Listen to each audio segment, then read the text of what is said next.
Donc, plusieurs formes qui utilisent le même style graphique. Vous le voyez dans la palette des styles graphiques. Alors voilà. Alors ici, je vais modifier un peu le style graphique. Donc, pour cet objet-là, pour le fond, je vais aller chercher dans le nuancier. Je pourrais modifier le dégradé existant par la palette dégradé, mais il existe plein de dégradés.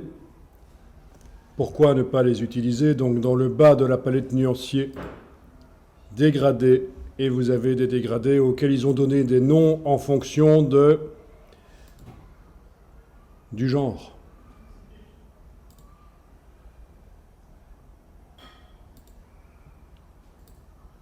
Voilà, je vais tester celui-là par exemple. Donc il apparaît dans la palette dégradée, on voit qu'il est constitué de tout ça.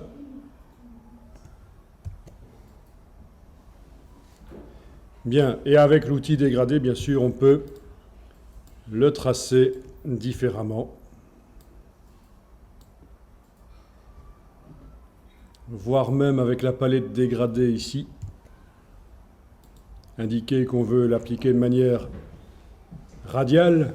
On peut même inverser, vous voyez, la prévisualisation ici.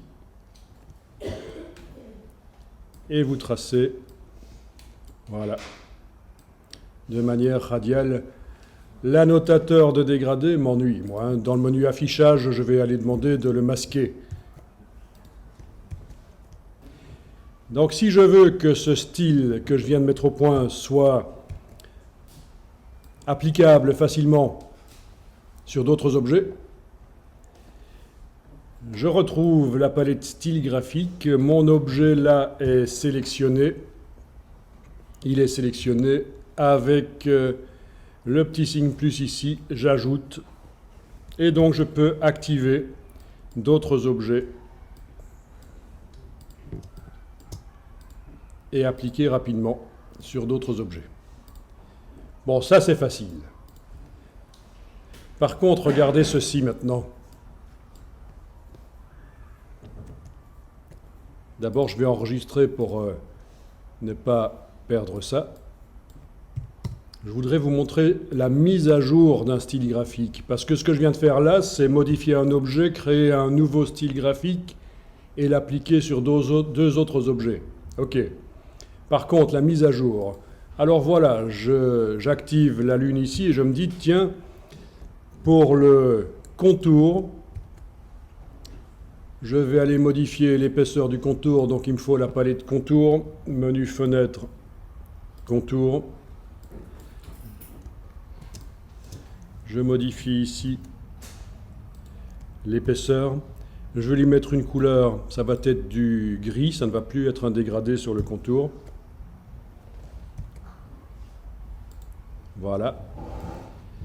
Donc, par rapport aux deux autres objets, Shift tabulation, je me débarrasse des palettes.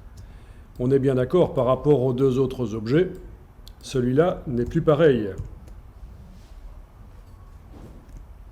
Alors, regardez ce qui est magique et qui pourrait vous accélérer le travail.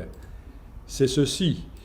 Vous avez le style graphique ici, là, je veux dire, qui est utilisé par cet objet-là et même celui-là, mais on l'a modifié. Eh bien, en ayant cet objet-là sélectionné, je vais prendre dans la palette aspect, je vais prendre ceci, le déplacer dans la palette style graphique, et on a l'impression qu'on va créer un nouveau style graphique. Sauf que là, j'enfonce la touche Alt et je vais mettre à jour ce style graphique. Voilà. Et du coup, les autres objets ont pris les mêmes caractéristiques que celui-là. La mise à jour d'un style graphique avec la palette aspect en prenant là, en l'amenant, mais en enfonçant la touche Alt. Allez-y, essayez.